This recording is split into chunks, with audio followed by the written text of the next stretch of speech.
trying something different today, trying to go live from my phone. And it may be a little bit of a rocky start as I try to figure out how everything goes here, but wish me luck. I have an extension cord plugged into my phone just to make sure it doesn't, like, I don't know, die on me. So yeah, we're gonna give this a try. I am going to try to get the chat up on my computer here, so just bear with me a second. I didn't really tell anybody about this, so I can't believe there's anybody actually here. So just hopefully I can like edit this part off. Hope you're having a great day. I can't see anybody yet. Oh, look at that. Now I'm seeing myself on YouTube. Oh, look at that. There's a chat. Okay, let me see if I can pop this out. All right. Oh my goodness, there's people there. This is, now I'm nervous. I didn't know there would be people. Okay.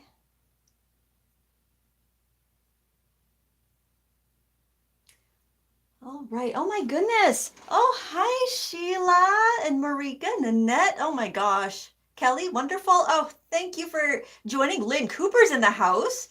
Laura King. Wow. Okay. Wow. There are people here. Okay, guys, I've never done this before. I have never live streamed from my phone. I apologize for this cord. I can't seem to move it out of the way without, like, I'm afraid I'm going to disconnect myself if I do. So hopefully it's not too much of a bother. Hey guys, could you let me know if you can hear me, please? In the chat, just type like, yes, I can hear you. That way I'll know that you can, and that'll be very helpful. And we're gonna get started. So hopefully everything's fairly clear. I did do a quick pencil sketch. Oh, wonderful. Thank you so much, guys. You're really taking the nerves off for me. I did a quick pencil sketch in this just watercolor block. This is a very affordable block. It's a Hahnemühle Harmony. It is a, it's acid-free, but it is a cellulose-based paper. I think it's around $11 or $12 for this size. I did link everything up in the video description before I started here. So if you are curious about any of these things, I'm also trying out this set of watercolors. This is the Maya watercolor set, and I swatched them out and they actually looked pretty good. I'll have a review eventually. I actually filmed unboxing this because it was so pretty, and I'm like, well, I gotta show you guys what it looks like before I gross it all up. But there's what the colors look like anyway, and it came with a swatch card, which was nice. So I'm just gonna set that off camera in the direction it goes so I can tell. Oh, you know what? Actually, though, I could put it right here because I do have my little mixing palette. Because the downside of this palette is that it doesn't have a mixing area. Now, I will from time to time glance at the chat. I'm sorry, I'm not going to be super duper on the ball with keeping up with the chat just because I'll be focusing on the painting. But if you have a question for me and you want to type question in all caps, then if I catch it out of my eye, I'll be able to answer you. I also just saw that the Joe Maskey's in the house. He is an excellent moderator, and he has moderated so many of these live streams that he knows what's what, and he can help you in a lot of the instances. I linked up in the video description. I found this today. Oh my gosh, it was like finding a treasure trove. It is, I think it's called like botanicalillustrations.org or plantillustrations.org. Anyway, I link it up. I did link up this particular illustration, but it will take you to that website, and it's free to access. And there are so many gorgeous scans of old like botanical illustrations. And this ranunculus that we're going to do today is from like 1619. So if you love botanical illustrations, give that a check. There's so many pretty illustrations, and because it's from the 1600s, I don't have to worry about it being like under copyright, so we can enjoy and learn from this. So what I'm using here is a Faber-Castell Pitt Artist Pen. This is the fine point, only because it's the only one I could find, and I wanted brown, and it's the only sepia permanent pen that I had. So you can use black, totally. I just thought the brown would be pretty. And also I thought I might actually use some sepia ink and maybe some like maybe text stamping or this like field note stamp just to add a little decoration in the background if I feel it needs something. So that's the other reason I wanted to use the brown. I'm going to start in the center of this ranunculus, which is, I hope I'm saying that right. It looks an awful lot like a poppy. I was so pleased to see that it wasn't a poppy because I have a problem with poppies.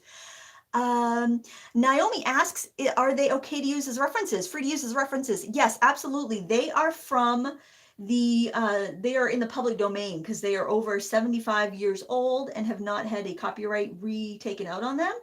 So yes, absolutely. I'm very cautious about that in any of my work that I post online.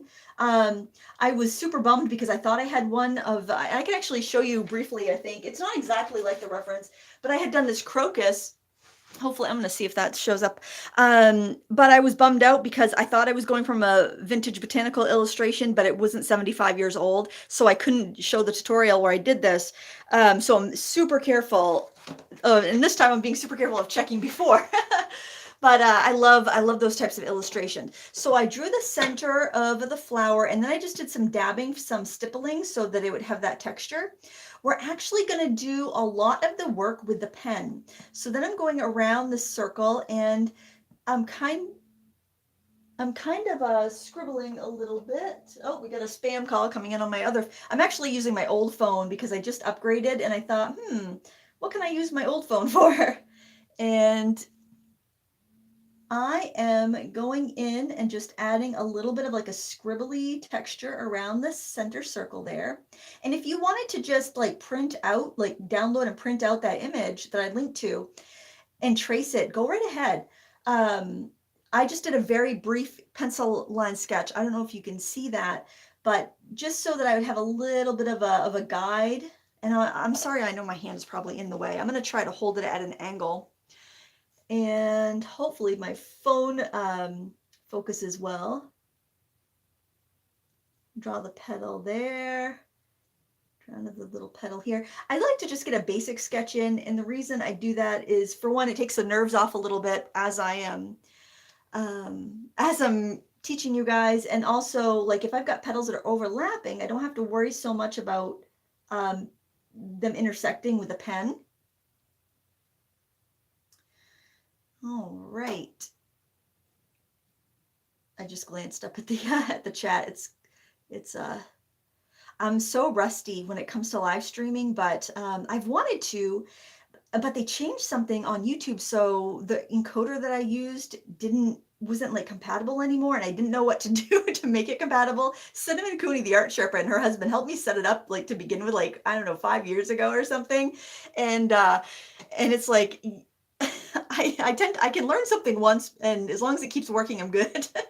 So it's like, yeah, I couldn't figure out any of the other encoders. So I'm like, well, maybe I could use my phone. That's what all the kids are doing. I'm gonna give this a stem. I'm just gonna move my hand away from time to time if I feel like I might be blocking because I can't see the screen on my phone. Oh, hi, Pamela. Pamela's passions for pencils in the house. She has some really wonderful colored pencil reviews. If you want another perspective, I like to see all sorts of perspectives when I'm looking at potential products to buy. I like to get perspectives from traditional artists. I like perspectives from colorists because everyone's using different types of paper, and it's really nice to see like if a pencil is going to perform on a certain type of paper. Something you get a really poor review from an artist and get a positive review from a stamper or a coloring page enthusiast because of the types of paper they're using. So it's good to determine, it just helps you determine what a product is going to perform better with. So, definitely check out people from different genres, different medias than you work in, because you're going to glean some valuable information. Just like you might not want to work on watercolor paper, or consider yourself a painter, but you could glean some tips for doing card making and other crafts like that. And get those little petals in there. Draw a couple of this, almost like a cup or bowl shaped flower here. There was a wonderful book I bought once. It was called The Essential I think it was called like the Flower Painter's Pocket Handbook or something, or Pocket Palette or something like that. And it had such lovely, like really easy to follow descriptions of the shapes of the flowers, and like somehow there some are like trumpets and some are bowls and cups and things like that. Just made it very easy to learn. And let's see, I'm gonna put, I don't think I need to put too much of the detail in there. When in doubt, you can always add more detail later with the pen after you're done watercoloring. As long as your paper's dry, you're not gonna harm your pen. And if you're not sure if your pen is truly waterproof, like maybe you have some dual tip brush markers or some fine liners that you like to use with like alcohol markers, you can always do your watercolor first and then do your pen work later. So when in doubt, just leave the pen until the end. I love how, I'm just gonna set that out of the way just for a second, or close the lid on it anyway. Maybe put my hand over here. I put my pastel box on top of my table because I wasn't sure if I'd be able to zoom in with the phone camera. I'm gonna put a little bud right here. I'm gonna put a couple little leaves off the bud. Also, I find if I do my sketch, just even a loose sketch ahead of time, then I can kind of make it up as I'm going along. As long as I have that little bit of a framework, it's kind of like Dumbo's magic feather. It just gives you a little bit of a confidence.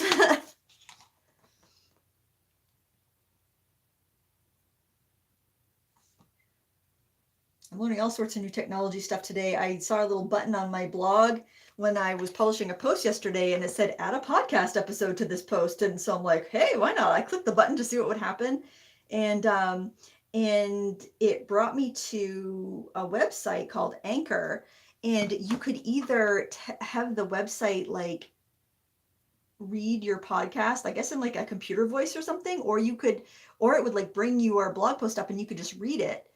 And I thought, oh, that's kind of neat. So I actually ad-libbed my blog post, my ChromaFlow pencil review from yesterday, that blog post, just to have like more information in case somebody didn't want to watch a whole video or they wanted to listen while they did the dishes or whatever. And it worked out pretty well. So then today I did a blog post intending it for it to be podcast only almost. So I just kind of put the notes in the blog post and then I just did the podcast. So I mean, it's a little rough. It's not really anything to write home about, but if you want to check it out, you can. I'm just trying to get better, do some more interesting things. I used to be in radio, and the biggest complaint I get from viewers is how fast I talk. And I'm just hoping that maybe if I focus on audio, I can, get a little bit better at my public speaking. I've picked up some bad habits over the years. I used to be a radio announcer, and I mean, I always talk fast, but I definitely picked up some bad habits. When you don't have your boss telling you, slow down. Although they did like me when they had like a car commercial or something where they need to get a lot of fine print in at the end. I'm just going to take a quick peek at the comments. I don't see any questions, but I haven't scrolled back.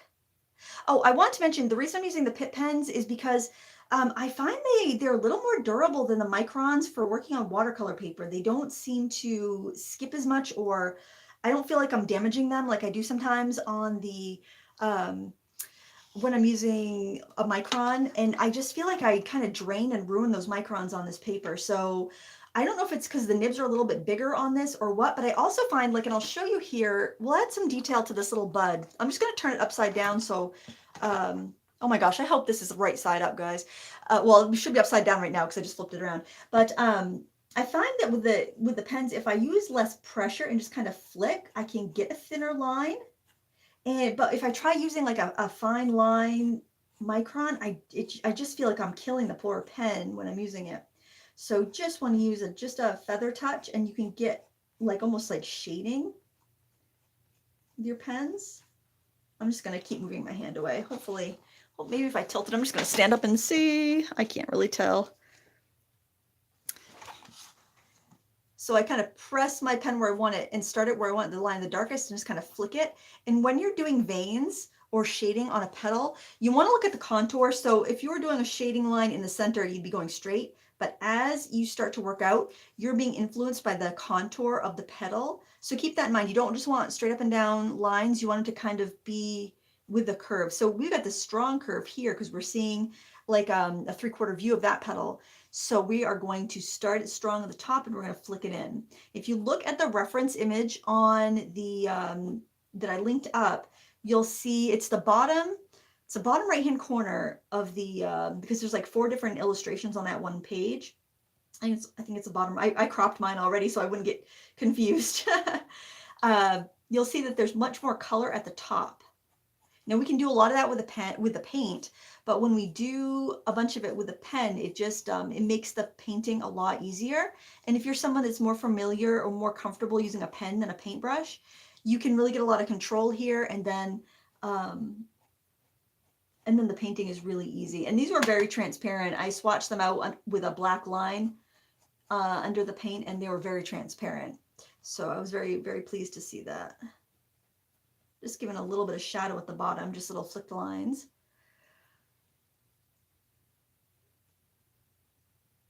And I'm just going to do a little bit on the inside too. Though you can even do cross hatching on the inside petals because they're going to be darker and they're going to be the more pigmented section of the petals, and they are going to be packed in so they're getting more shadow from the environment as well. So I'm cross hatching with those. When I say cross hatching, if you don't know what that means, so we got a petal here. Okay, so hatching would just be like parallel lines or pretty close to parallel. I mean, we're looking at the contours. So cross hatching, and that's a little sloppy, but cross hatching, I would go at an angle over those lines. And I could even do like a kind of triple hatch where I go over again to build up a density and to build up a darker value. Now, neater than that, obviously, but you know, cross hatching is kind of, think of your like tic-tac-toe squares.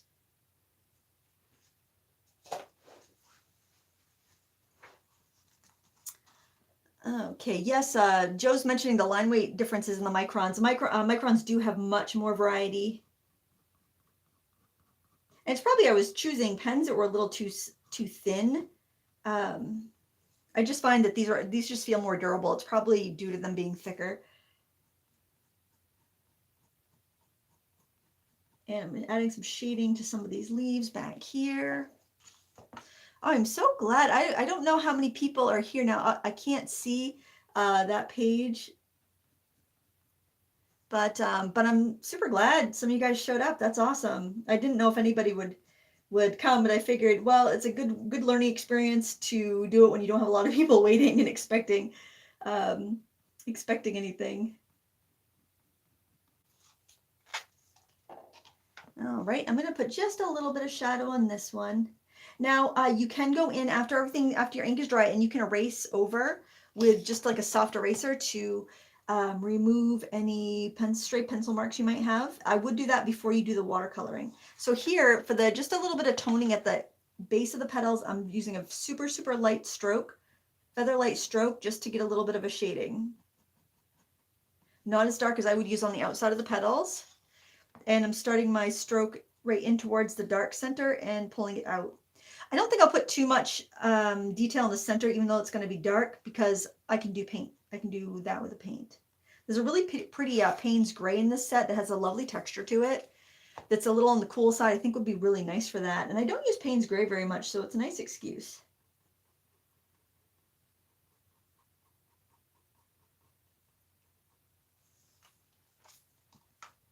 And you can also add just a little bit of this very, very light shading underneath where petals overlap one another. So you have it on the underlapping petal.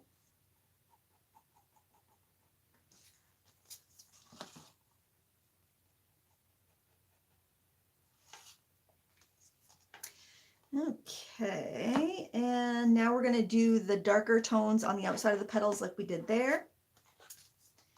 And you don't have to do too much. We're going to do a lot of that with the paint, but just to, you know, you want to have about the same amount of detail on each element. When you're doing a botanical like this, where everything, it's a shallow depth of field, everything is pretty much at the same distance away from your eyes. So you're gonna have about the same amount of detail on everything. So you don't have anything too far away. And I'm just turning, so hopefully I can keep my hand out of the way. If you prefer to push the pen away from you, then hold it like this. If you want to draw the stroke towards you, then do it that way. Completely up to you and however you're more comfortable. But I would definitely start the pen at the contour and flick it in. It's like if it's more comfortable for you to pull those strokes towards you, that's totally fine. My hand's in the way a little bit more for you guys if I do that though.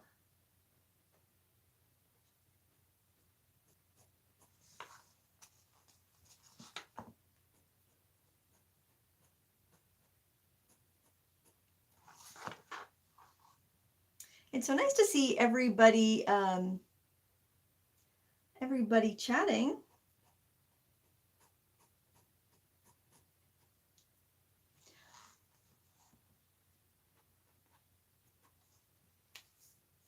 I think I want a few maybe longer strokes in there. I think for me it is a little bit more comfortable to pull the strokes towards myself. I have a roll of tape there to keep it at a little bit of an angle.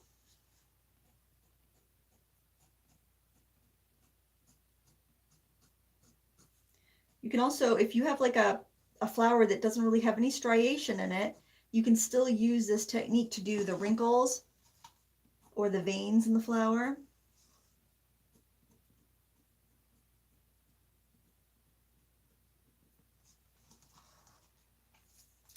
I wanted to do pen and ink because I didn't know, I wanted to do kind of a botanical series. I think that would be kind of pretty. I also didn't know how my my phone camera would do with picking up like pencil lines, so I didn't want to try to draw in pencil and have it not show up.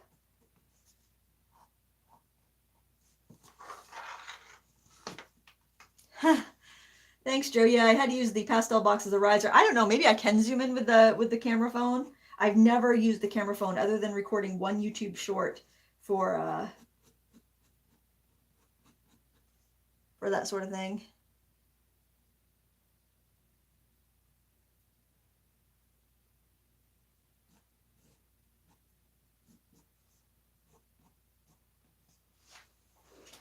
I'm gonna look down. Okay, yeah, I was just peeked in the phone screen to see how it was doing. I hope everybody can see everything.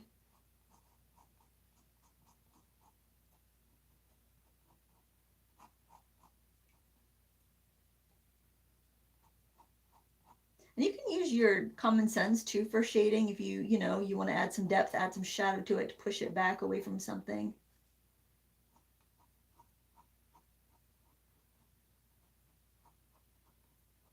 This little set comes with a little round brush. I might actually just use that just to see how well it does. I think it'll be fine for this project.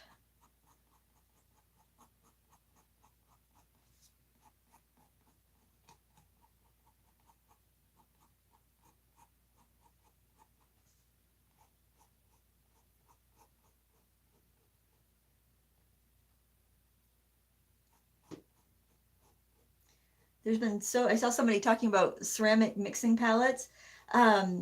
There is, what's the name of that? Bowerbird, I think, is a seller on Amazon. They have the cutest little ceramic dishes. They have one that looks like a hot air balloon. They have one that looks like a bunch of houses. They have a couple different shell ones, like Nautilus shells.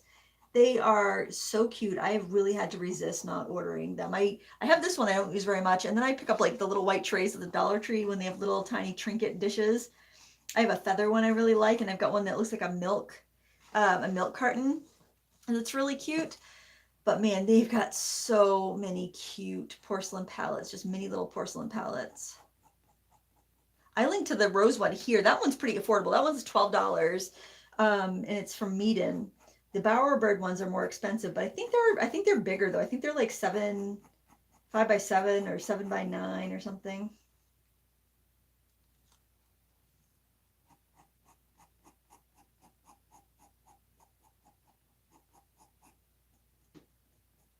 This is a little bit of a time-consuming process, but it's really relaxing.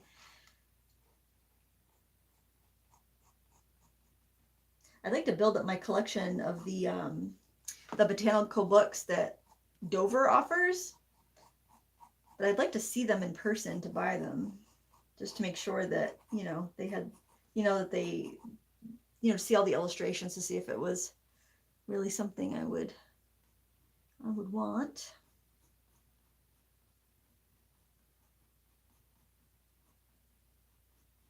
All the books, all the reference books I've recommended in my YouTube videos have been ones that I personally own, but I bought most of them in store so I could look at them.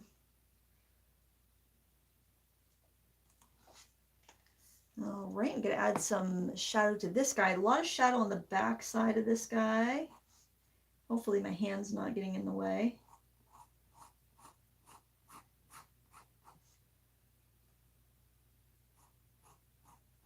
And your shadow lines are generally kind of concentrated where the veining would go.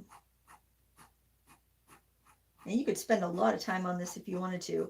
If you really wanted to blow up one of those images and, you know, get all those details in, you absolutely could, and it would be beautiful. And I'm gonna add some shadow on this part where the leaf is cupped on the back side, just to give a little dimension to separate those layers of the leaves.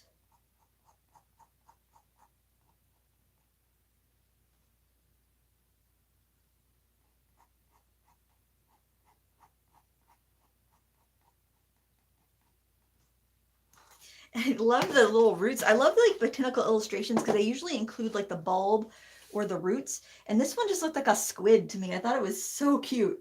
Just so funky looking. And you can just do a little bit of shading around the edges, or you could just pick one edge because it is kind of skinny. When you go to erase, in case you're ahead of the step that I'm at, if you're ready to erase your pencil lines, rather than using your hands to brush away the crumbs, I recommend that you use just a dry brush, and it could be any of your watercolor brushes. Just make sure it's dry and use that to dust the crumbs away, so you don't mar your paper, or you don't get like hand oils or lotions or anything on them. I usually put lotion on every time I wash my hands, so I've got to be careful of that.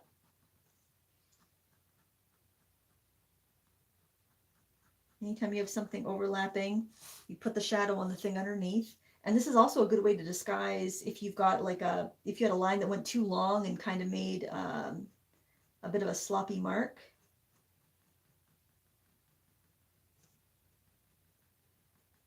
Even though it looks fussy, you can be very expressive with this type of work. And I love that because I'm not a very fussy painter.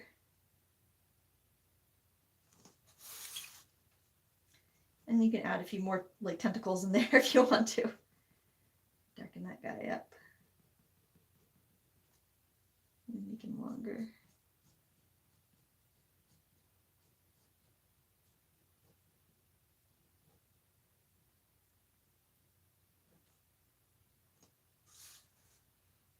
Get a little bit of a shadow right here at the base of the stem when it starts to turn into root.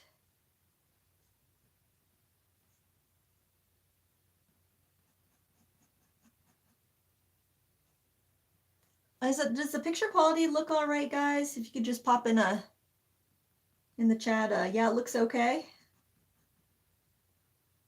It's so weird. I feel like I'm driving with a blindfold on. Okay, I'm gonna hit this with my heat tool really quick to let it dry. Thank you guys, awesome.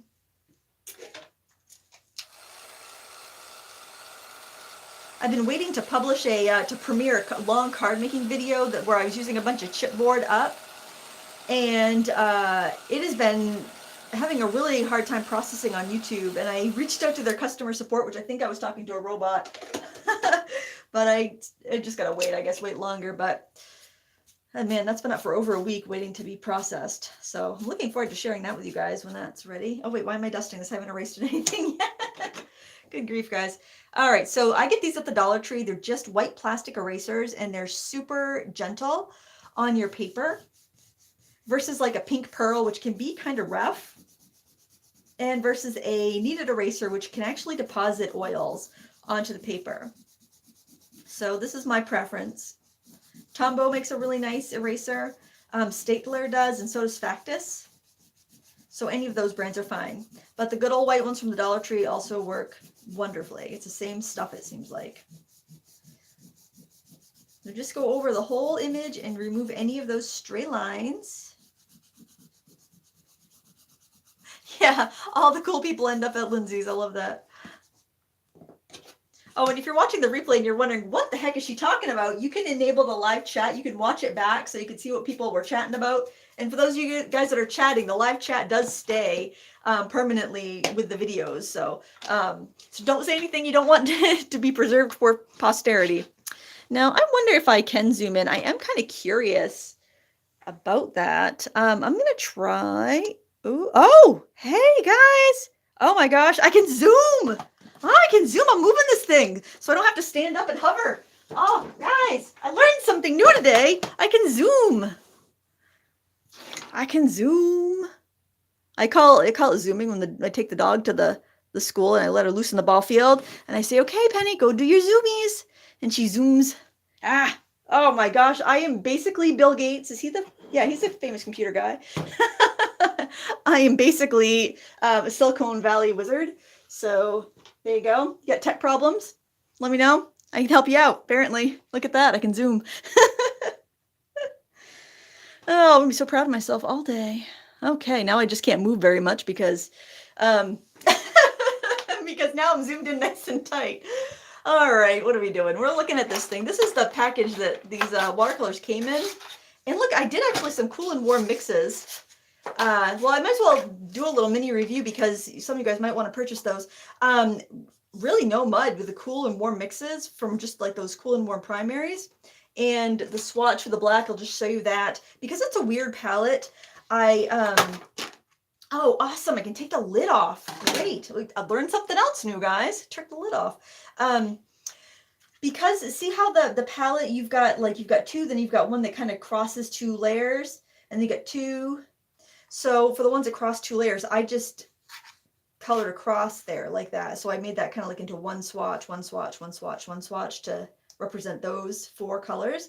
The only mud I saw was in a little bit of haze and yellow ochre, obviously white, but the white is a little bit opaque, it should be. And so a little bit of haze in that brown right there. It's kind of like a cypress brown, I would say. But the other colors I thought were really nice. That light or English red or light red is a little hazy, but that's to be expected with earth tones. I thought that was pretty, I thought that was pretty decent. So, yes, I'm using an old track phone, Joe. I love track phones. I'm not too proud to admit it. Oh, we can use the pen that came with this. And I'll be really curious to look back and see the video quality. Oh, I'm glad that lid came off. I didn't know it would come off, so that's good. One more check to make sure I'm in frame. I should have put tape down. Okay. So we're going to start by putting a wash of color up here. And I'm going to start by actually wetting everything except for the center because I wouldn't want that to bleed. And we heat set our ink, so we're good. We shouldn't have any bleeding issues. But again, like if you're concerned, then, you know, sketch and pencil. I don't bother with any of those little details, any of the shading, the hatching. Just sketch it in pencil. And then you can just, you can add that later with any sort of fine liner that you have. It doesn't have to be waterproof if you're doing it after your watercolor.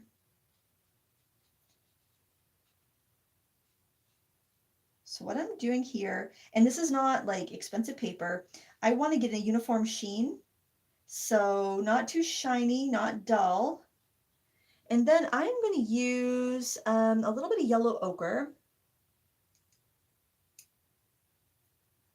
And I'm going to add that in various places. I'm going to add it around the center, maybe a little stronger than that. Very, very, just like a wisp. To kind of just pull it just a notch darker from the background.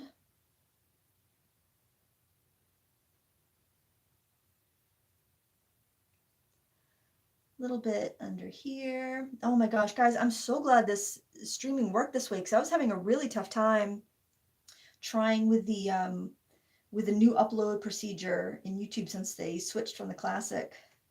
All right. Now I want to do a little bit of green. There's a really pretty sap green in this set. It is this one right here. I want to add a little bit of that into this area here underneath the center. And I didn't want that center at all because that's going to be that Payne's gray and I don't want that to bleed in when I do it. So I'll do that after it's dry. A little bit up there. And I am going to grab a little bit of the Payne's gray. Not a lot, but I do want to have a little bit of that, that tone. Super light. So I've added, like, I'm adding water to it. Really, it's just going to give me a little bit of shading up here towards the outside. If you feel like when you put that down that it's lightening what you already have there, it's like pushing the ink away, then you want to grab a paper towel and you want to just blot your brush. And I usually blot it down towards the ferrule, and that way you still keep a sharp point on your brush, but it takes out some of the moisture so you don't end up getting like back runs in your wash. And this is extremely light. It's just like we're just toning that flower basically.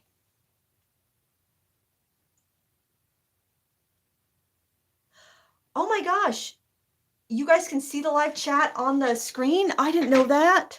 Oh my goodness, let me see if I can get rid of that. Wait a minute, can't you guys turn the live chat off on yours?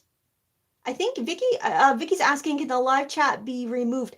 I think that you guys can take it off of your own screen. Isn't that right, Joe? Can you confirm that?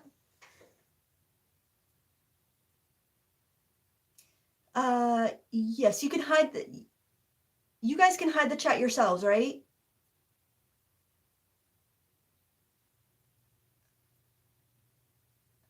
Okay. All right, Joe, if I'm confused, that's something that the people watching can hide, right? Not me. I think that's the case. Oh, I hope not. I hope I haven't been streaming the whole time with like words all over the picture. I'm fine. Okay, thank you. I'm saying, tell her to press the X button. I'm like, I'm supposed to press, who presses the X button? I jinxed myself. I said I was doing well too soon. I'm taking some more of that sap green and I am adding, not sap green, I'm sorry, the Payne's gray, and just adding it to some of these exterior petals here just to give a little bit of depth.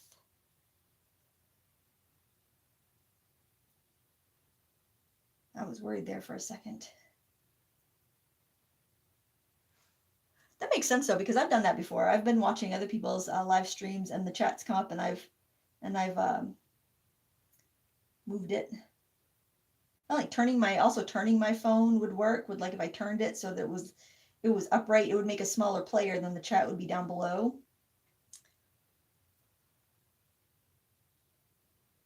I feel bad for the people that they're going to watch a replay later and have to watch the my technical freakouts. All right, I think that's pretty good. We can let that dry, and we're going to scooch on over to this. I clean my brush, my little power cord there so I can see what I'm doing. We're going to grab yellow ochre. We can be a little stronger with our colors over here. Actually, I don't even think we need to pre-wet it. I think I can just kind of go in here with the yellow ochre. Actually, you know what? I think this paper does work a little bit better if you pre-wet it. It seems like you need to disturb the sizing a little bit because it is fairly heavily sized. Oops.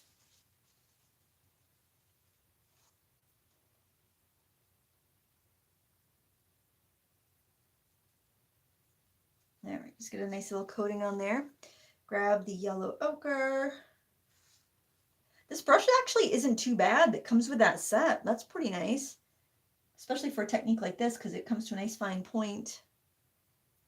But it's like, I would say it's like a number 6 size. So, you know, not too small. And I'm kind of glad it came with this instead of a water brush. I feel like most of your budget watercolor sets come with water brushes. And I mean, you can use them without the water in them and dip them in water, but it's nice to see an actual brush. I'm going to grab a little bit of sap green. And I'm going to add a little bit to this side right over here. You can also, let's see, do we want, I don't think we need any Payne's gray in that one. Well, maybe just a little bit right on the bottom part, just to give it a little shadow. Hope my head wasn't in the way.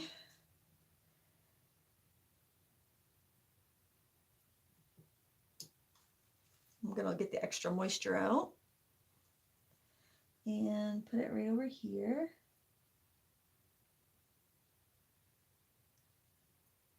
Oh, we can put a little bit over there too, right at the base. Okay, just give us a little bit of depth and roundness. And we can also do some yellow ochre on the stems. I don't think I'd bother pre-wetting those because they're so small. I would just do a very, very light wash over all of the stems. And then if you want to add little touches of any other color, you can, probably like maybe one of your browns or a little bit of sap green, but not too much sap green, because this area down here, the stem's going to be green and you want a little contrast. You want this one to be a little different.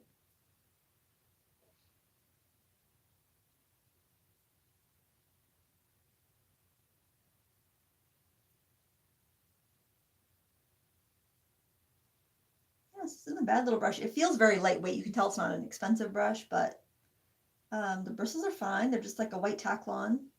Actually, they do have a little bit of color to it, but they're definitely synthetic. They have a nice sharp point, which is good. I'd rather have one really good brush than a bunch of, mediocre ones. The only downside is that it doesn't have that, this palette does not have a storage area. That was all just packed into the sleeve that it came in. So that would be my only qualm would be, have a little storage area there. I think the brown I'm going to be using throughout will probably be like this. It's probably like a burnt, actually, I'd call it more of a burnt sienna because it is a little warmer. That's probably a burnt umber. So that's what I will grab for browns that I need in this painting. So I'm just going to go ahead and put some on my palette. I'm just going to see if that's in frame. Oh, yes, my palette's in frame. I can actually probably move over a little bit. Okay. And I'm going to blot my brush off. Any place I have any shadow, I'm going to go in and put in that color, super light. So look for your hatching marks. And where you see the hatching marks, you can add some of that brown.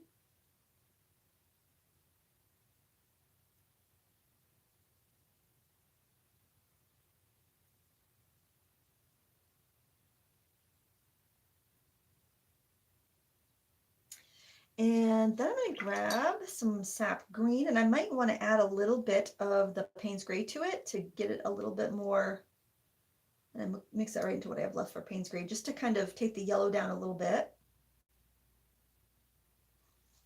Wendy Schultz asks, how do you like the Hannah Mule brand of paper? I see it's vegan, and I like the idea of the earth-friendly paint and papers. I really like it. I like their Cezanne paper the best, which is available in, I know it's at least available in blocks and sheets, probably in pads too. I really like that. It reminds me a lot of the type of sizing that Arches has, but I believe it's vegan. So if you don't want like an animal sizing, sometimes the animal sizing can smell because it's made like a gelatin. You'll have that kind of gelatin smell to it. And there's no smell in the Cezanne paper, but it has a nice hard size to it, which I like. I like the way that like Arches has that harder size.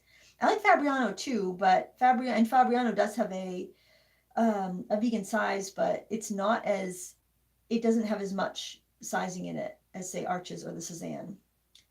And it depends on where you live, obviously, but I think it's much more affordable in a lot of parts of the world too. But I haven't had any problems with any of their stuff, and I like their pastel papers a lot too. So they just seem to be all around a really good paper company.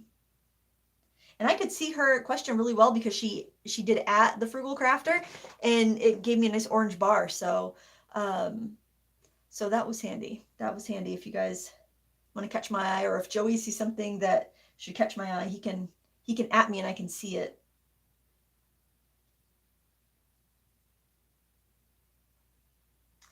And you want to be really soft with your first layer. A little more green, a little more Payne's gray. All the names are in Chinese on this palette, so I'm just going by what the customary name would be. Now we can go up here. I'm going to go a little darker because I don't need to keep it quite so light. Not too much darker though, just a little bit.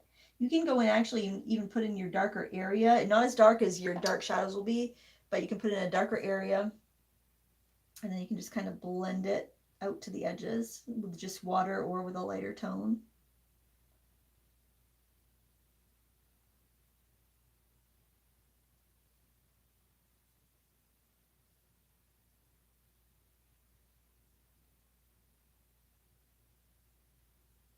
I might even want to add in another blue tone.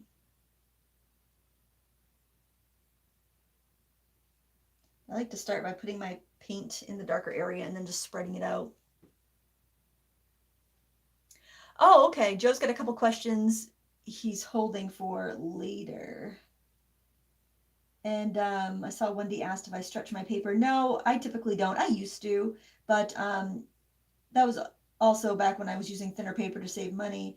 So if I was going to use like 90-pound paper, I'd stretch it, but no, I don't. It's kind of, I guess I probably would if I was doing something really precious, but no, I'm not planning that far ahead to have time to stretch it and have it dry and have it ready to use. So no, I spend more money for blocks, so I don't have to. And we'll do these guys up here. So if you guys, Joe, if you have any questions, if you want to pop them in the chat, then I will take a break and let this dry and I will answer them. I think there's like a 30-second delay from when I talk to when you guys hear me.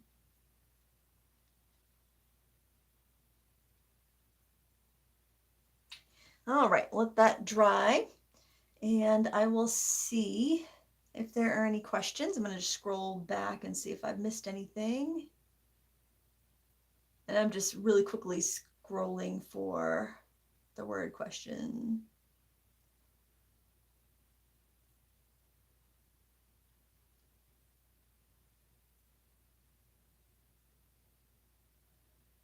Wow, you guys have been chatting up a storm. Holy moly, there's all kinds of questions here. I mean, there's all kinds of chats, not questions. All right. All right, I'm gonna go back to current times here. Back to the present day. Okay, what's my favorite dry art medium? From Snow Dragon. Gosh, I would probably say color pencil for dry medium. It's very, I find that it's just kind of calming and fun just to work with colored pencils. And will salt water hurt my natural hair brushes and how can I clean them? That was from Nicole. Gee, I don't know if salt water will hurt your natural hair brushes. I think I could probably dry them out though. I would just clean them with like some baby shampoo because baby shampoo contains glycerin and that will help moisturize them. But yeah, honestly, natural hair brushes, just think about how your hair is after you swim in the ocean. It's kind of, dry and crunchy. Yeah, you might even want to give them a douse of conditioner and then rinse out the conditioner too. Naomi C was asking for tips about starting live streaming. You are asking the wrong girl because, yeah, I would say plan everything in ahead so you know what you're doing, and then when technical things pop up, you can not have to worry about what you're doing for the art, and you can kind of troubleshoot the tech stuff. I really don't have that many tips because I get frustrated with technical difficulties and stuff, so that's kept me from doing a lot of live streaming. So I wish I had more tips for you there, but I guess just try to be open-minded and go with the flow and try not to get too frazzled when something goes wrong.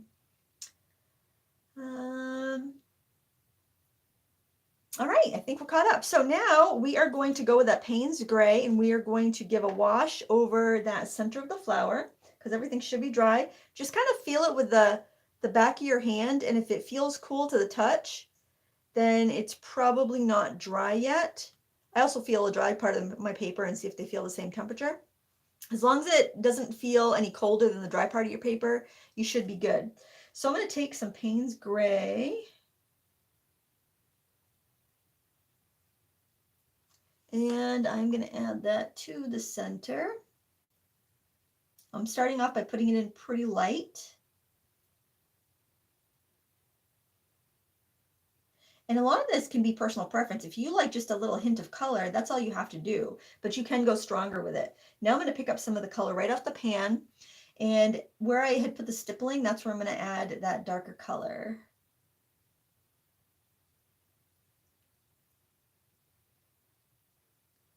A little bit more.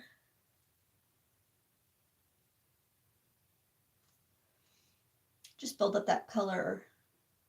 And I am kind of stippling in the center just so if it does want to give me some texture, it can kind of help out. And I'm going to do the same thing. I'm going to tap on the color over where I did the pen mark, so I will be kind of enhancing that shadow. Now, the thing to just kind of keep in mind is the relationship between the colors. So if you have this super dark, you're going to have to compete with the other parts of the flower. So you're going to have to make the red super dark and everything super dark. So if you know you prefer a paler scheme, then just keep everything in relation to one another and you should be fine. And things dry lighter. Whenever you have like a lot of paint on there and with a lot of water, it's going to dry a little bit lighter. But this thing has like a needle point on it. I'm really pleased with that brush.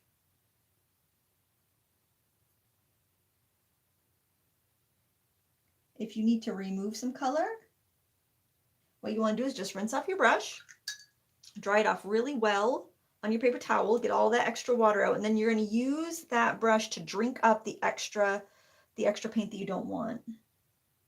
And you can even dab it and keep that texture. I got a little heavy-handed there. I'm just going to drink up some of the excess. And then that edge right there looks a little harsh. So I'm going to clean my brush off again, and I'm just going to soften it before it dries because Payne's Gray does usually stain. I mean, it depends on what they make it with, but generally it's like a, it can be like a green, a violet, and a black. It just depends on what they use, but they generally use more staining colors than that. And you can actually, if you wanted to, you could go around on the red section next because it's not going to touch the blue area, but I'm actually going to move over to this one just to be safe. That way, if anybody did have their red go a little bit further, they don't have to worry about it. And I'm going to use this crimson color. I'd say it looks like an alizarin crimson to me.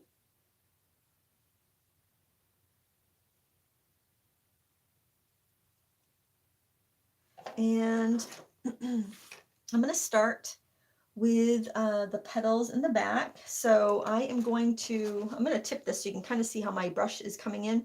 I'm kind of at a 90-degree angle.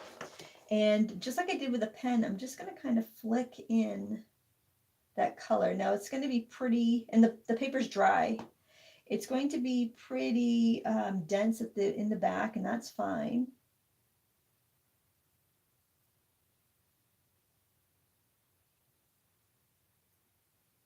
This is all going to be a lot darker than the interior of the petals.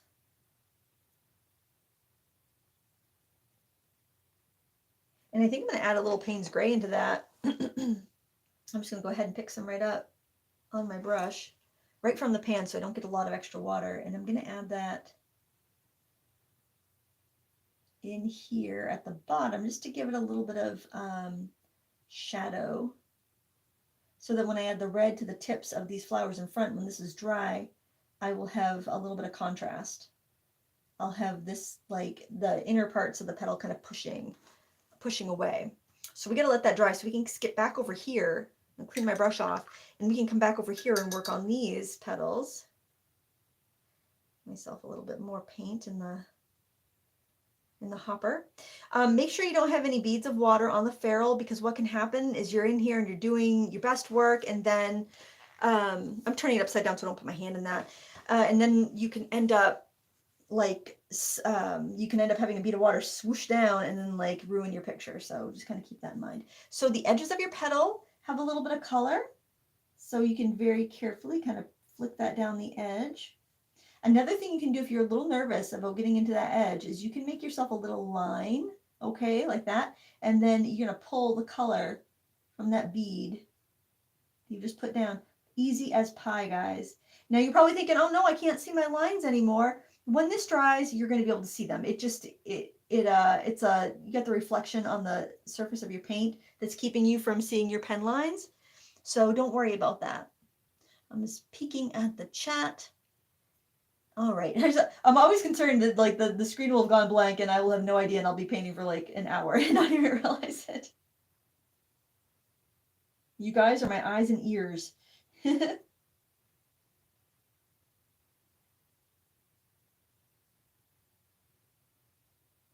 I'm glad this works. I'll be reviewing the footage later and I'll see.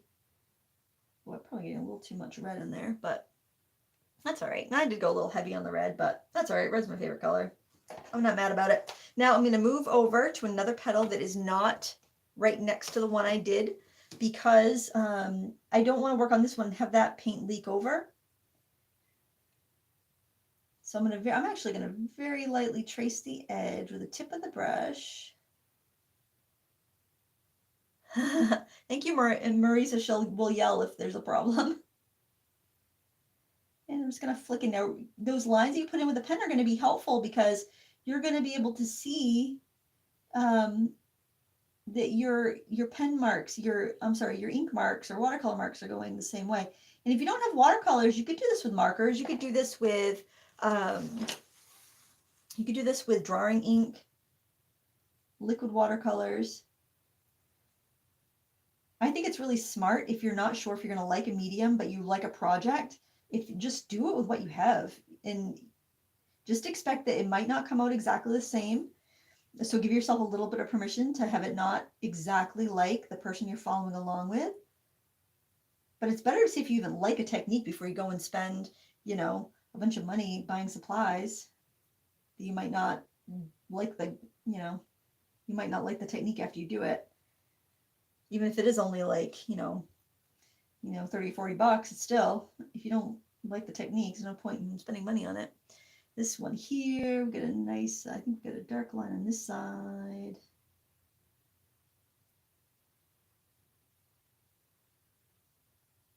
Just be careful if you have to get around that, get near that blue part. It's probably not dry, that Payne's Gray area.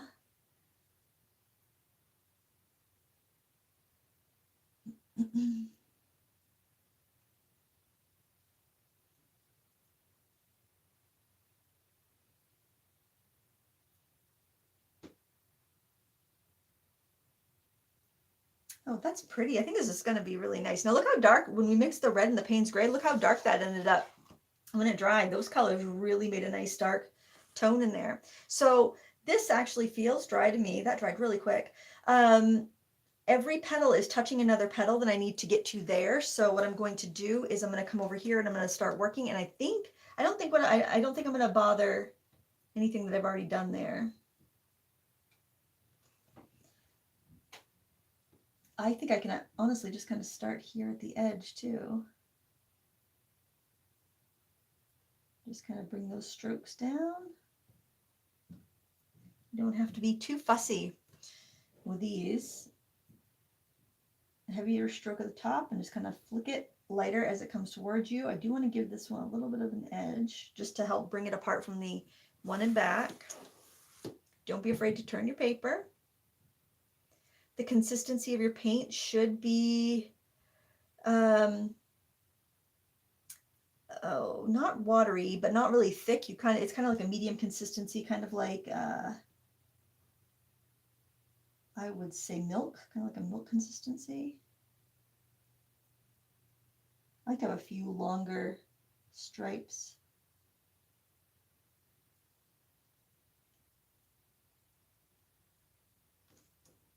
Oh, hi, Ian. Ian Jackson says he has a book that's full of illustrations like this.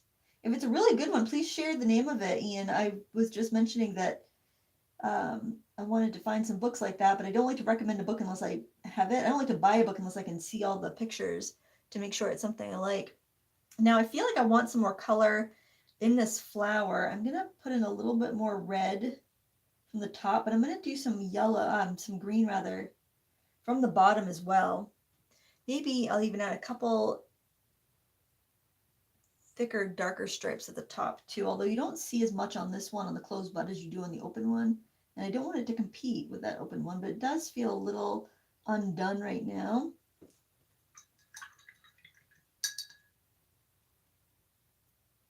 I'm going to go in with some sap green.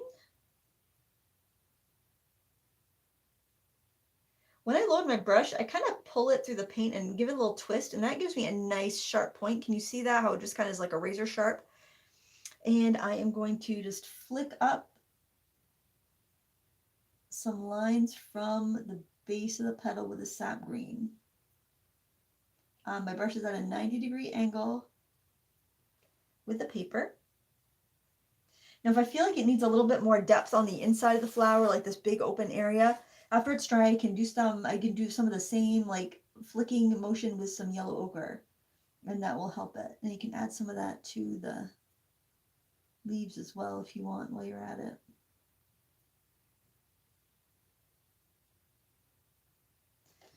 All right, coming back to this flower, we can add some more of the red striping. This is a cold pressed paper. You could use either. Actually, a hot press might be better for this technique because if you're using the pens, a hot press will be a little more gentler with them. I wouldn't use a rough for this technique, but hot or cold press will be fine. Ooh, I need a little more water in there. You need enough water so that you get kind of an inky stroke with it. I'm doing the same technique for all of these petals. A little bit of a line so you can keep that nice edge. And if you like less red, you can use less red. If you like more, you can use more.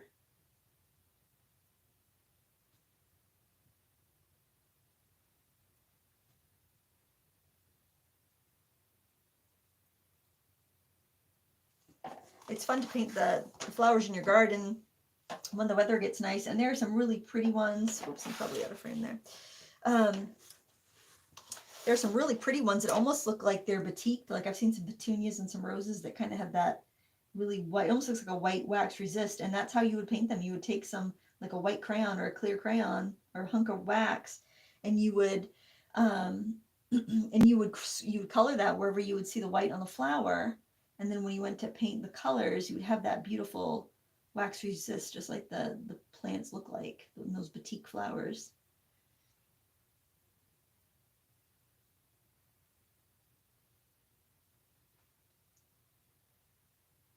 Just try to keep a smooth edge on the outside of the flower.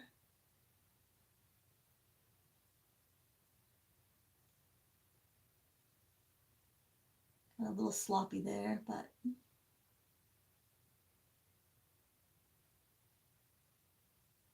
hopefully it won't be too noticeable. I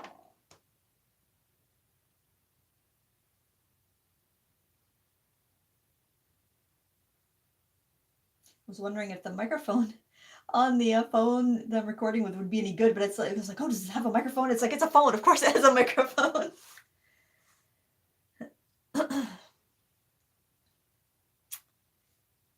And this is dry, so I can rest my hand there. You might want to have like a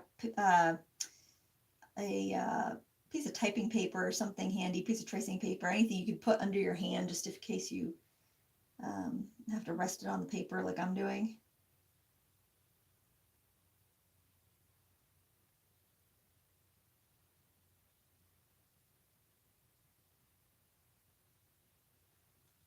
If you've ever gotten oil on watercolor paper before, you'll know those patchy marks that you get.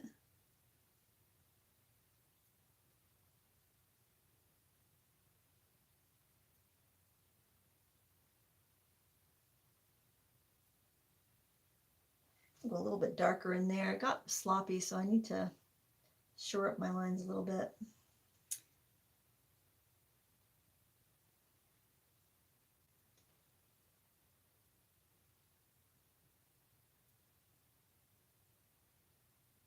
There we go. I think that's all right. And got one wee little petal over there. When I dip my brush in the water, not to clean it, but just to moisten it, I just try to get like half of the bristles, if that. That way I don't end up with the beads of water on the ferrule.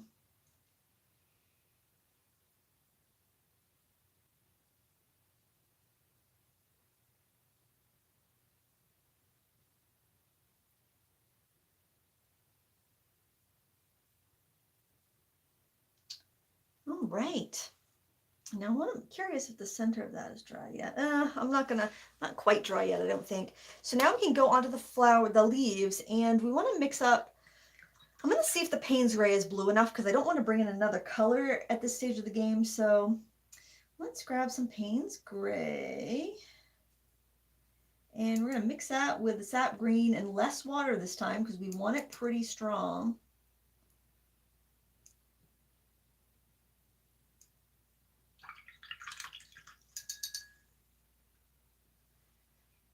This is sap green.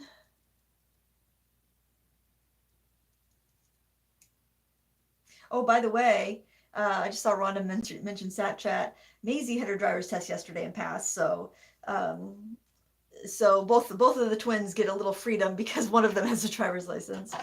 So that was I thought I would feel much less stressed with one of them getting their license, but it's like a whole new realm of stress. Oh my gosh, guys.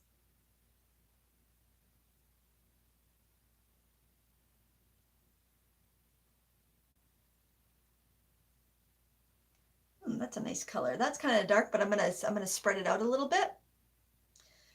I'm going to just kind of get some of the darker colors in, and then just clean my brush off and spread it out.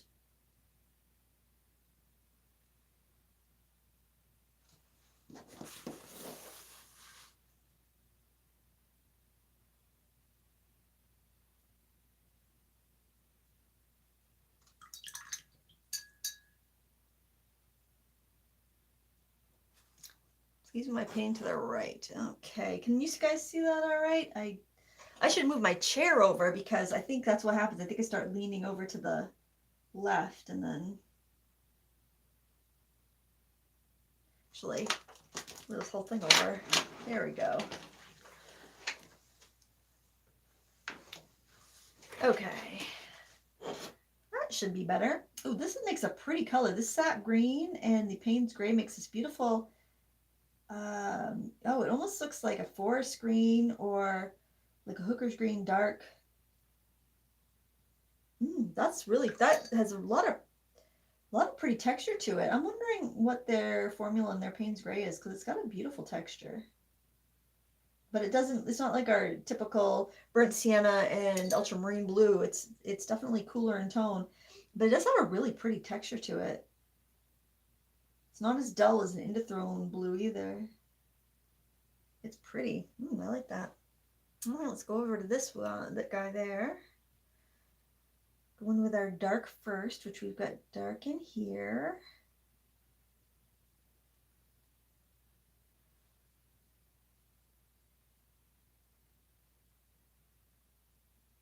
It's been so warm. We've been in like the 50s and even into the 60s this week. I hope reality doesn't come back next month and we'll have snowstorms in April like we usually do. Get our darks in, and then we can blend it out with some water. It's such a pretty technique. And guys, if you're like maybe one of the regulars of the stamping classes, if you have any of those older stamps, like Personal Stamp Exchange used to have some beautiful botanicals. If you've got any of those, these techniques would work so well. You just stamp with archival ink and then do the same techniques. I mean, they'd be smaller than this, but they had some pretty large, beautiful stamps.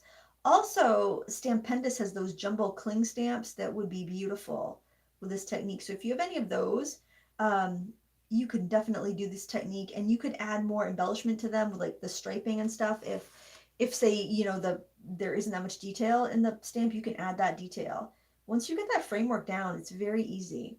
And also, you know, if you're not confident in your drawing abilities, there's nothing wrong with tracing.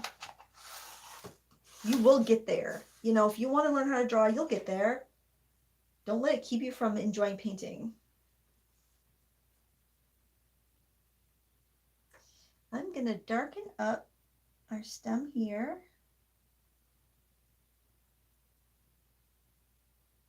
And a little bit more with a Payne's Gray towards the top to give it a little bit of shadow and depth.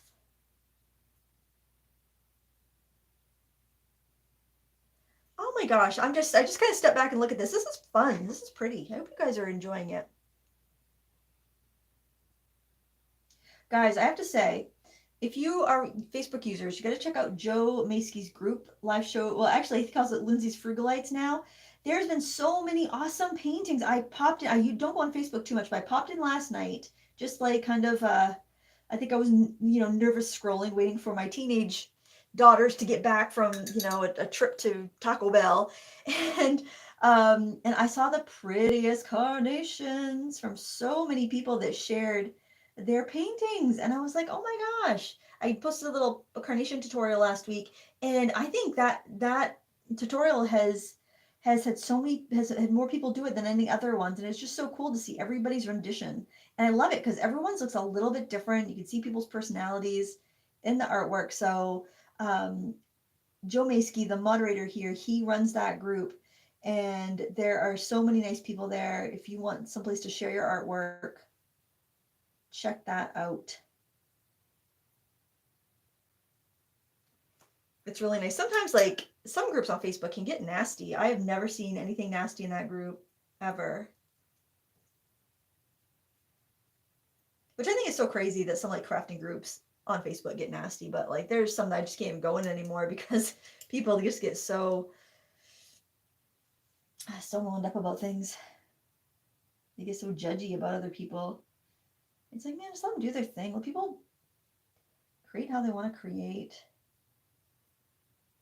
If you don't like it, you don't gotta look.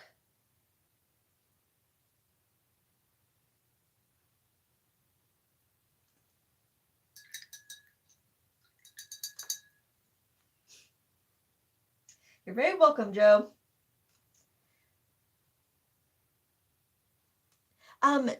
Joe, if you can pop, I don't know, can you pop a link in there for your group? That would be probably helpful for everybody here in the chat that wants to check it out. And I think you can because you're a moderator. So if not, I can put it in the video description after the live stream so you can click on it.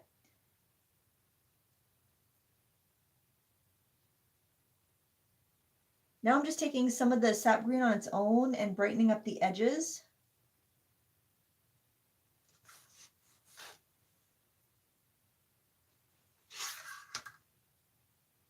I don't swatch out all of my art materials. Like I typically don't swatch out pastels, or unless I'm doing a review, I usually don't swatch out colored pencils just because kind of what you see is what you get. If you look at the lead, you can see what you get.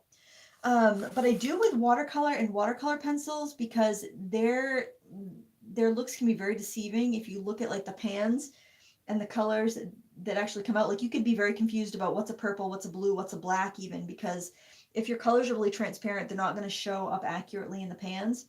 So I do highly recommend swatching anything that's transparent. So markers, watercolors, watercolor pencils. And that way you won't make a mistake of like picking up the wrong color and putting it right on your painting and having a tragic moment. And I try to swatch them in the orientation that they are. So that way I can see exactly, oh, that's a purple. Because I mean, it looks like it could be a blue there. You want to make sure that you can understand exactly where the colors are on your palette too. Sometimes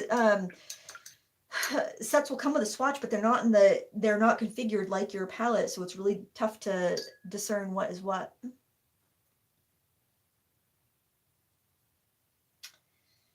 All right, I need to mix up some more of that dark color, the Payne's Gray and the sap green. These remind me a lot of the Pretty Excellent paints, and Kimberly Crick has a YouTube channel. She reviewed these, I believe, a couple of years ago, or maybe it was last year, and she also had a favorable opinion of these paints. I always say I can blame I can blame Kimberly for most of my novelty palette purchases. But she does an excellent review. Here, I highly recommend checking out her watercolor reviews if you're on the fence on any product. She tries she tries everything, it seems like, every watercolor palette. And she has a great website with a good database of different sets, and she does light fast tests on them too. So definitely would check her stuff out if you're on the fence on buying something.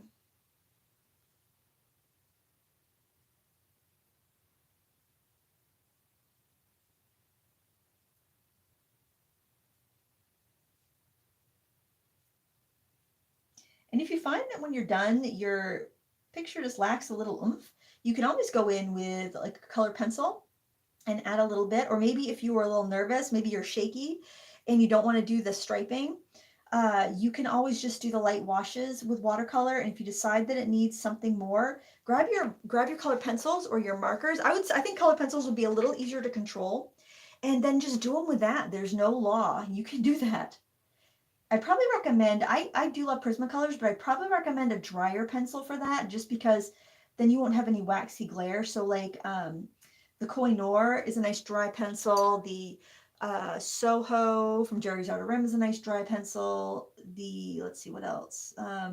The Chameleon, like color tone pencils, those are nice and dry. They wouldn't give you that, you wouldn't have that shine on them like you sometimes have with like a Prismacolor or a more waxy reflective pencil. And it's just a nice way to get, and you can sharpen those, the ones I mentioned that I recommended, they're also a bit on the hard side, so you can sharpen them. But really any color pencil will work. It just depends on what you have, and it's always best to try what you have first, and then if you're not happy with it, then you can look elsewhere. But the best supply to use is the one you already have, because you already have it.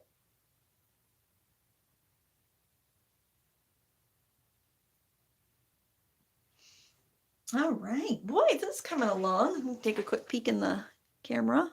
Oh, scooch her up a little bit. Okay, now we're going to work on the roots here.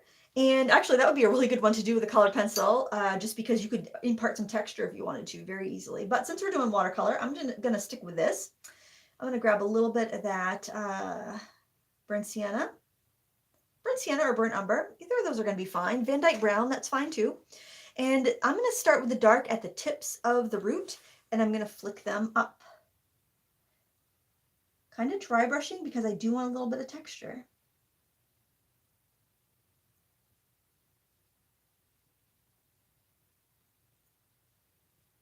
Now, you could definitely see the red tones in this here, and I'm feeling like that might be a little too red.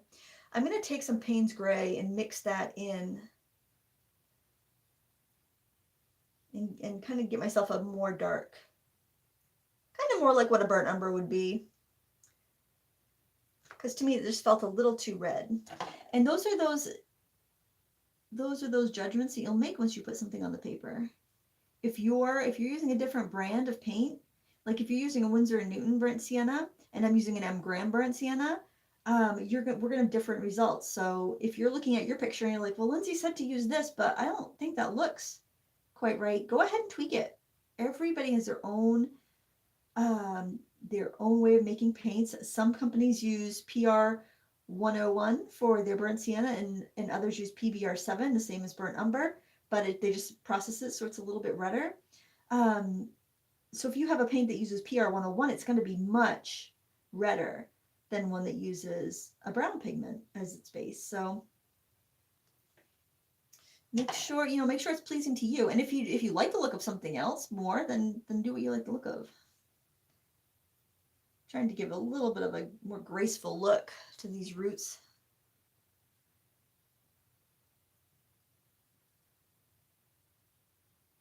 They're looking a little A little sloppy.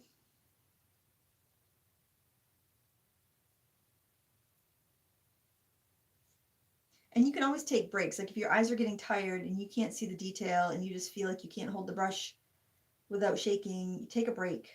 This isn't a marathon.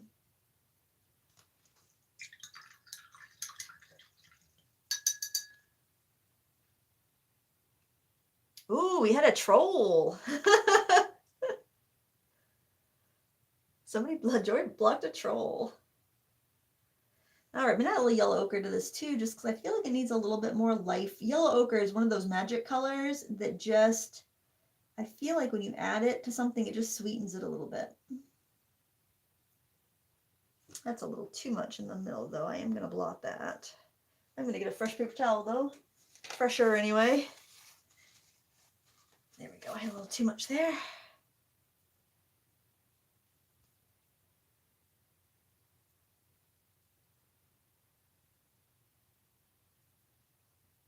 I don't think I'm going to put any stamping on this. I thought that I would probably want a little something, but I don't think I will. I kind of like on the botanical though. When you look at the picture and you look at the notes that the artist made, I love that. It looks so pretty. But I don't think I'm going to stamp on mine, or at least I'm not going to. I'm going to think about it because I think I might regret it. So now I'm just going to take yellow ochre on its own, and I'm not adding any water to the paper. And I have enough water on the paint so it'll kind of flow easily. And I'm adding some lines here with the yellow ochre just to warm things up and give it a little bit more color and bring it away from the background a little bit. If you go over the red, you may pick up a little bit, but it shouldn't be too big of a deal. Just clean your brush and carry on. It shouldn't bother anything too bad. I'm going to do the same up here. I'm going to do the yellow ochre first. I might end up adding some more sap green, but I'm going to try the yellow first and see if I feel that I need it.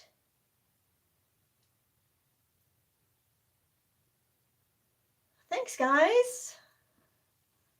People are saying that it looks beautiful, so for those of you watching the replay and not looking at the chat, I just want to clarify that. I am breaking all those rules. Inside jokes, talking to the people, and the people in the replay can't understand.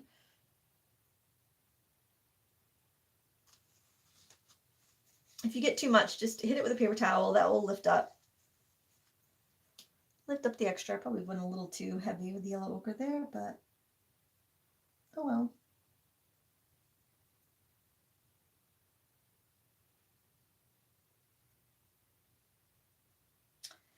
Okay, and let's see, what else do we need? Maybe a little bit of sap green around the center here. Absolutely make sure you do not have any beads of water on your brush. Very, very feather whisker flicks of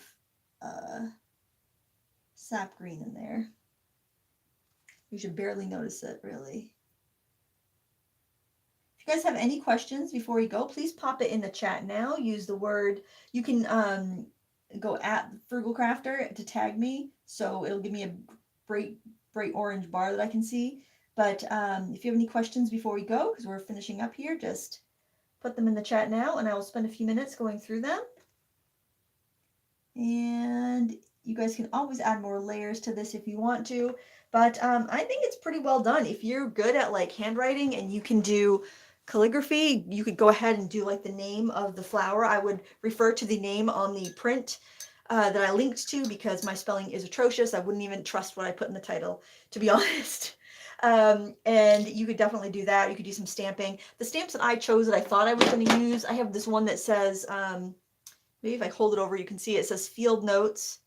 It's just a vintage, I'll hold it that way, Field Notes. It's just an old Crafty Secret stamp. And then I just got some like French script, but I decided not to use that. Keep in mind, if you're stamping on a textured watercolor paper, you want to you're better off to use a clear stamp, especially like a clear silicone stamp, because it just can squish. You can press it harder and it can squish in those nooks and crannies.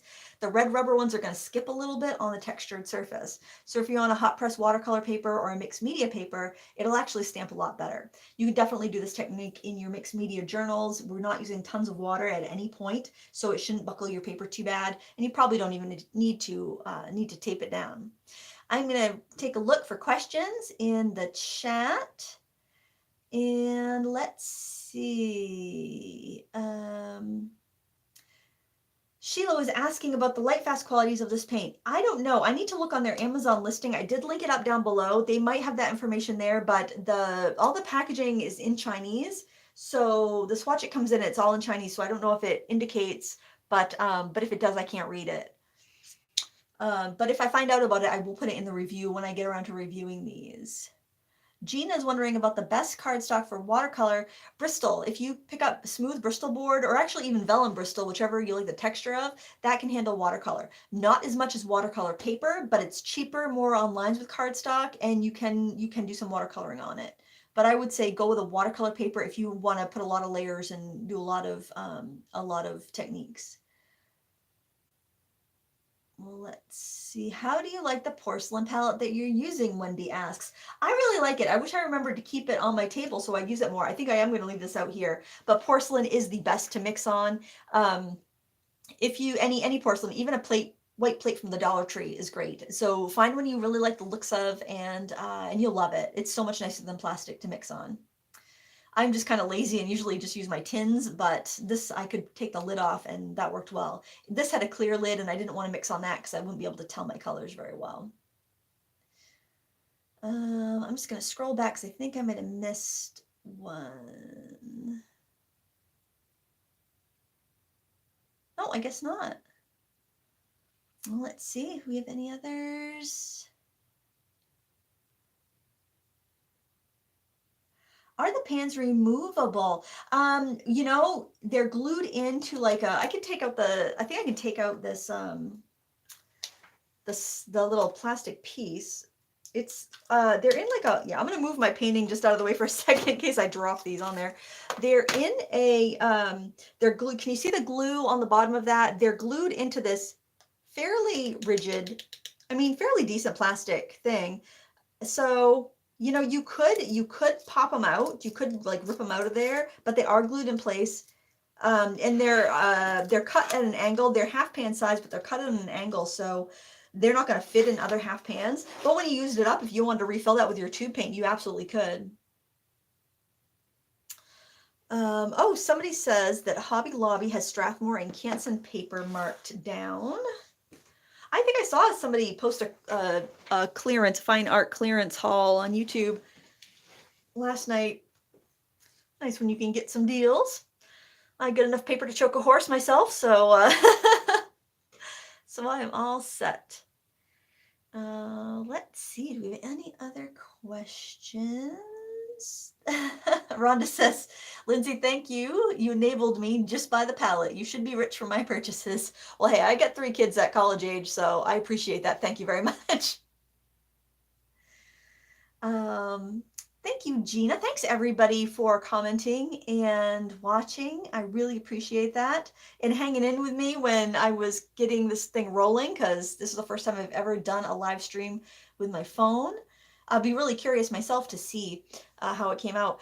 This is a ceramic palette, so it's not glass or plastic, but it would be closer to glass. That's what the back looks like. There's a lot of cute ones on Amazon. This one is by Meeden. It's 13 bucks. $12.99, I think, but there's some really cute ones by the maker Bowerbird. If you search that up, they've got some really cute ones. They're more expensive, but awfully cute. Hard to resist. Let's see. All right. Well, guys, I think we have caught up with all the questions. Thank you so much. The reference photo, or the reference print, actually is linked up down below. It's I'm going to explore that site more because there's so many nice vintage illustrations from that are hundreds and hundreds of years old that I think would be really fun to do a series like this. If you have any questions after the live stream, you can post it in the comments under the YouTube video, and I'd be happy to help you if I can.